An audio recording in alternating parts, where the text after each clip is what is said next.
Hey, what's up, guys? Alan here. Welcome to another episode of Thoughts on This, where I speak on my thoughts. And today, in honor of Disney's live action remake of Lilo and Stitch coming out in a few days, I'll be giving my thoughts on another live action remake that also came out earlier this year, and one that has got people talking, and not in a good way. If you've been following this controversy train for what seems to be like 4 years now, yeah, so if you've been following that train for a while, you would know that I am talking about Disney's Snow White, the live-action reimagining of their very first full-length animated feature. Based on the Brothers Grimm tale and 1937 classic, Snow White tells the story of a young princess who is kind-hearted and is deemed the fairest one of all, which makes her stepmother, the evil queen, so jealous that she orders the huntsman to kill her.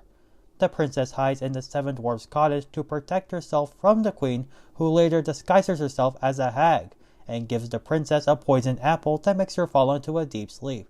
Then, happily ever after, the prince wakes her up with a kiss. But in this version, she was kissed by a bandit, who seemingly takes on the prince role and is also the leader of the seven bandits, who are in fact entirely new for this variation. Also new in this version is the main character's motive to lead and take back her father's kingdom after the evil queen takes over, as opposed to waiting for a prince. The film is directed by Amazing Spider-Man's Mark Webb and stars West Side Story's Rachel Zegler, Andrew Burnap, Jeremy Swift, Titus Burgess, and Wonder Woman's Gal Gadot.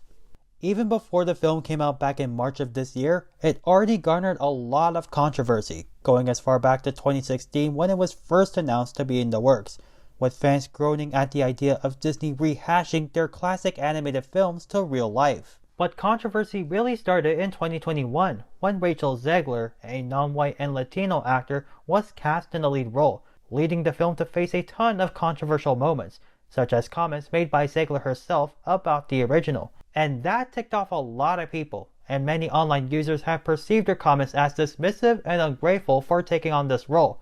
One user commented, "We do not accept this remake and neither would Walt. We will boycott. #boycott Snow White." Another user also commented, "They are gonna ruin the story. The story's about her finding true love, not becoming a leader." Other users even compared her to Lord Farquaad from the DreamWorks animated film Shrek. And the backlash has only continued to grow from there, from changes to the story, political views, and making the Seven Dwarfs CGI. When it finally reached theaters, it only grossed $42 million on its opening weekend. It has grossed over $200 million worldwide since then, against its approximate $270 million budget, making it a box office flop. And the film wasn't well received either, with critics calling it exhaustingly awful and performatively progressive. Now, what do I think about this film? So I did end up watching the film in theaters, and I gotta say that I am 50-50 on it.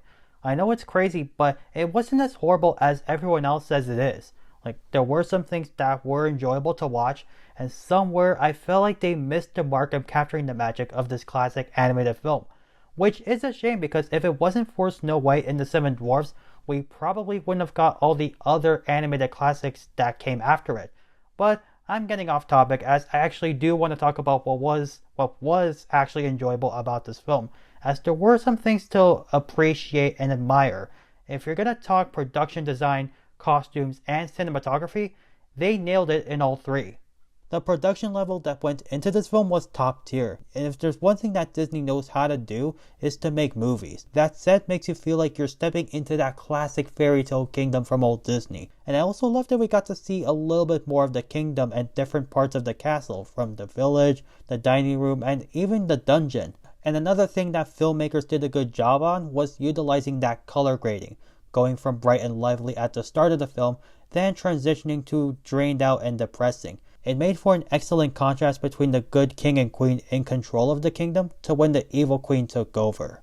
And I could also say the same thing in the costume design.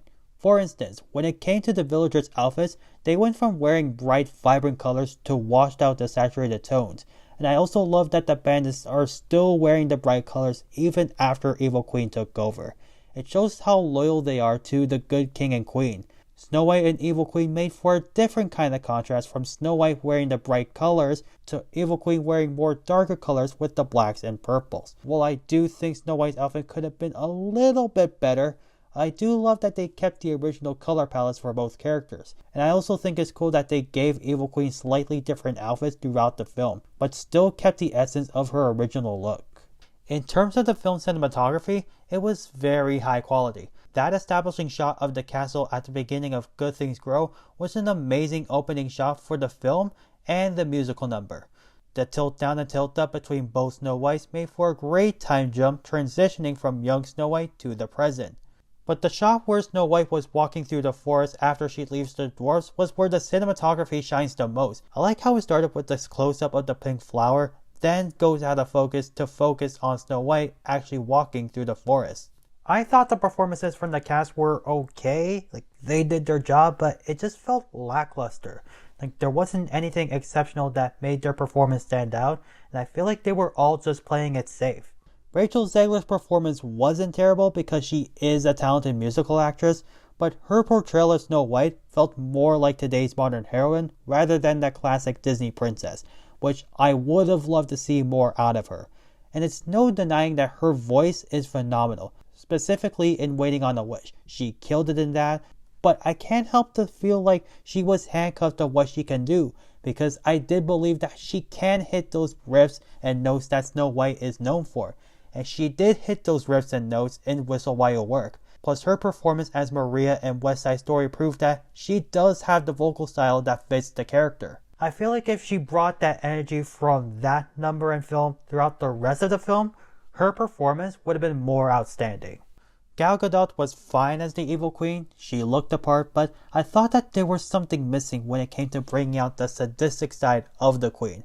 However, she did make up for it for that insane musical performance in All Is Fair, which brought the campiness of a Disney villain and really showed off her talent as an actress. I know people say she's bad, but I thought she was decent in this.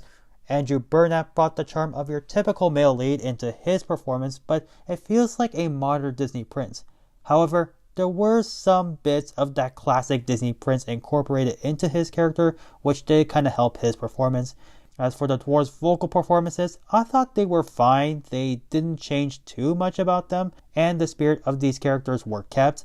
Appearance-wise, they look decent. I wouldn't say they look creepy, but more jarring to look at. In my opinion, Dopey looks the less jarring out of all of them. He just looks younger, and he kind of reminds me of the character design in Polar Express. Even though the film did a fantastic job on the structural side of filmmaking, I think its biggest weakness was bringing in the nostalgia factor from the film's primary source material, and that was evident in the film's soundtrack and plot, which was pretty hit and miss. Starting off with that soundtrack, it was fine, but it didn't have that Disney touch where they get stuck in your head or they have you singing along to. It was kind of like Wish, where the songs were amazing, but it wasn't very memorable. Most of the soundtrack was pretty forgettable. The style that they went for this film's soundtrack, which was this Broadway and Disney Renaissance vibe, it felt out of place and it wasn't very well suited for paying tribute to the original. But aside from that, the songs were actually a joy to listen to. Out of all the new songs, Princess Problems has gotta be the catchiest, and personally, it's one of my favorites. Waiting on a Wish was an acceptable I Want song. Even though Zegler's voice was amazing in this, it felt a little bit too similar to This Wish from Wish. Even though Gadot, and yes, that is actually how you pronounce her last name, which I learned just now, even though she did an amazing job in All Is Fair, I thought the song was way too over the top and camp for the character. It kind of reduces the character's sharp edges. A Handmaid to Handmaid for a pleasant duet between Snow White and Jonathan. It showed off the chemistry between the two characters, and Zegler and Burnett's voices sounded so good together. What did elevate the soundtrack were the inclusion of 3 original songs from the animated film, albeit with modern adjustments. Hi Ho is the prime example where more lyrics were added, which I didn't like at first, but I eventually warmed up to it after listening to it a second time. I was a little bit more disappointed of what they did with the Silly song, where 90% of that song was cut, which is sad because I actually really loved that song. The only thing that was kept in this version is what seemed to be the first couple of seconds, where it's just yodeling. It was short, if it played a little longer, maybe I would have been won over. Whistle While You Work was amazing in paying respect to the original while also adding something refreshing. Although there is a bit of discomfort with how they treated the original songs in this film, I was pretty satisfied with what they've done with the overall soundtrack. As far as the plot goes, it didn't really feel like that classic story we all know and love, and I understand that it was hard to tell it another way given that Snow White has been adapted to film and television so many times, but this film felt too modernized. It felt like I was watching a princess film from the Disney revival era, and it was just all over the place. There was no strict direction of where it was going, and I feel like a lot of these new elements were just filler. And the film did the dwarves dirty by having them somewhat less involved with Snow White. They kinda play second fiddle to the bandits, which is funny because many initially thought that the bandits were actually taking the place of the dwarves. And I think the plot mostly failed in trying to pay homage to the original, while also reimagining parts of the story that you kind of forget that it's Snow White. However, I also think that some of these added details were interesting and brought a breath of fresh air. For instance, I like that we got more into Snow White's biological parents, and I also like that we got an explanation of how Snow White got her name, which at first I felt like it was a detail that they just added just to get away with the fact that the actress is non-white, but now I'm more intrigued than anything. Dopey's new character arc was a nice change made for this film.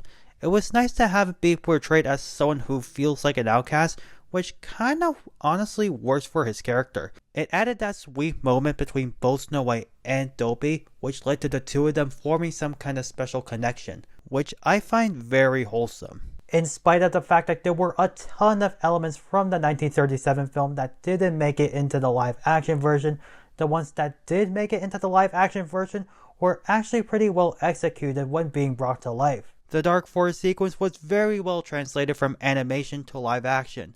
That whole scene captured that thrilling and scary vibe from the animated version.